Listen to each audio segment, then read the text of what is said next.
if a migrant had $35,000 a year, they didn't have to work access to at all. those services. Yeah.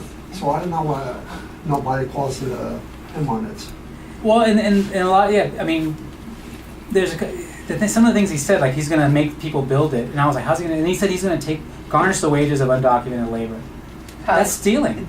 That's if you're a worker, you get paid. That has nothing to do with your status. You did the work, you get paid. That's just what people do. And to actually steal the wages from people, a lot of these services that people add up in these totals, education, undocumented people have the right, by law, was decided in the early 90s, to be educated, go to public school. In fact, they have to go to public school. Any child has to go to public school. It doesn't matter what your status is, you need to be in school. That's the law. And it was upheld by the Supreme Court in Ply Vido. And so he's arguing against these things that have been well settled law for decades. I grew up in the time when Proposition 187 came up, and people were coming with all these fantastic statistics about what immigrants are taking, and they're talking about, flushing toilets and breathing air and all these things as if that's what's causing the problem, and it's just not, Immigrants are consumers, they're taxpayers, they're workers, they're churchgoers, they're our students, they're our hairdressers, they're everything. They're embedded in society. And if you look at just the family unit, they're parts of our families too. And so you can't just, if there's not immigrants on this side of the room and then non-immigrants on that side of the room, we're all mixed in together. And at the same time, you make those kind of statements, there are people who probably have no immigrants in their family, that's easy for them to rally behind that. And there's been xenophobic, politicians, since the beginning of time, because it's worthwhile, it works for them. And so, yeah, I agree. But I think the numbers people use, and you can point that out, people will point out, I was just at this conference and Doug Massey was there, he's the one who determined that there isn't even Mexican migration anymore. More people leave than come in for the first time ever. It's been that way for almost a decade mostly because of the economic downturn and some of this enforcement processes. But mostly just because there's not the kind of jobs. So there hasn't been growth. That 11 million number has stayed the same. When for years it was growing every year, and so that says something right there. But I thank you for that comment.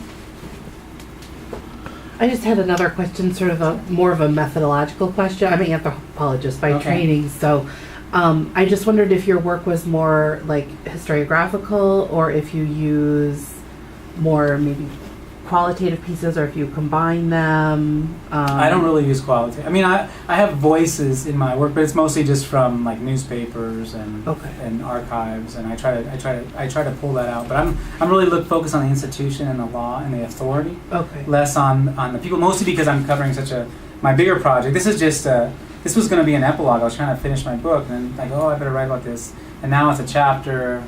And but it's really the latest bit. Really, I look at it's a much larger historical project, and I couldn't really interview people across that time period, so I just stayed away from that. But people do that work, and they interview people who formerly deported people, and they have lots of stories to tell. And there's a couple, Judith Hagen, Nestor Rodriguez, they're sociologists. They do that. There was a person.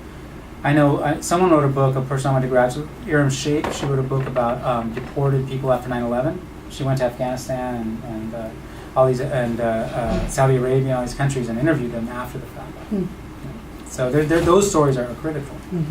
But the thing is no one, if you say such and such Muslim labor who was deported said this, people they have a way of writing that off right away once you said Muslim, or once you, it's really hard to keep the voices, to make them legitimate. Most of the work is making them human first. We spend a lot of time just trying to humanize these people, and that's hard work.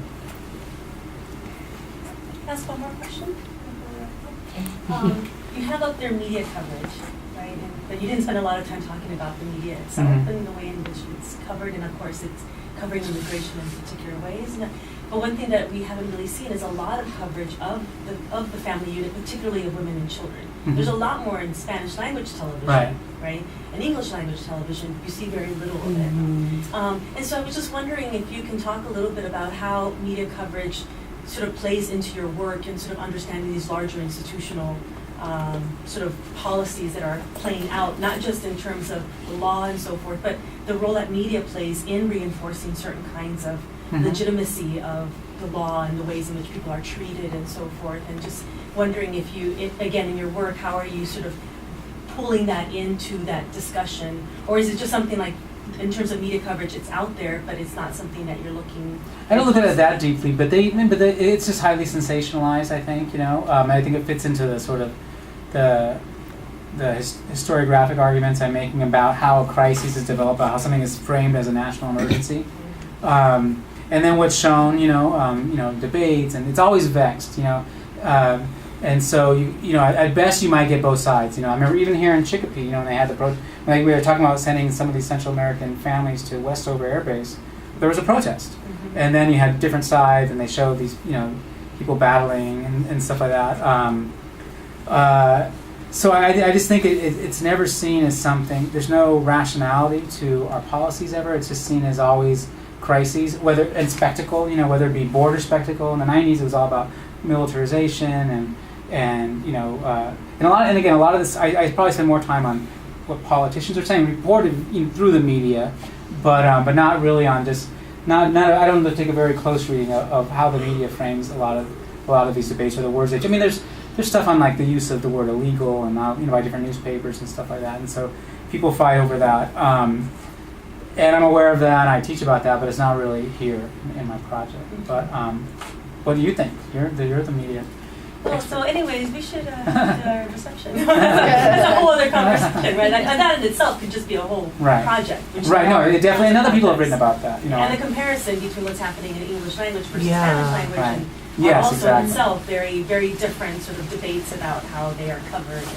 And also the fact that you are relying on politicians and what they're saying in media. There's also something about, is the media sort of this objective? I mean, is it really sort of covering exactly the quotes in the way, it's sort of questioning also that source. Right. I'll say one last thing was that I watched the Republican debates, unfortunately, and but people said a fact that no one ever says, and it was coming out of the Republicans' mouths, and I've heard it a bunch of times.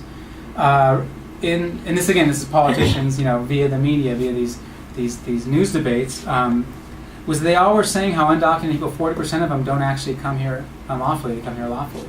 And usually you have to explain that to people. Everyone thinks everyone swam across a river. Yeah. And 40% came here legally, And they were all saying that. I was actually surprised. So that was actually an actual fact coming in from a voice I didn't expect to hear, So something is changing, Maybe it might be that there's a couple Latino candidates. So it was Rubio who's saying it, we might know a little more.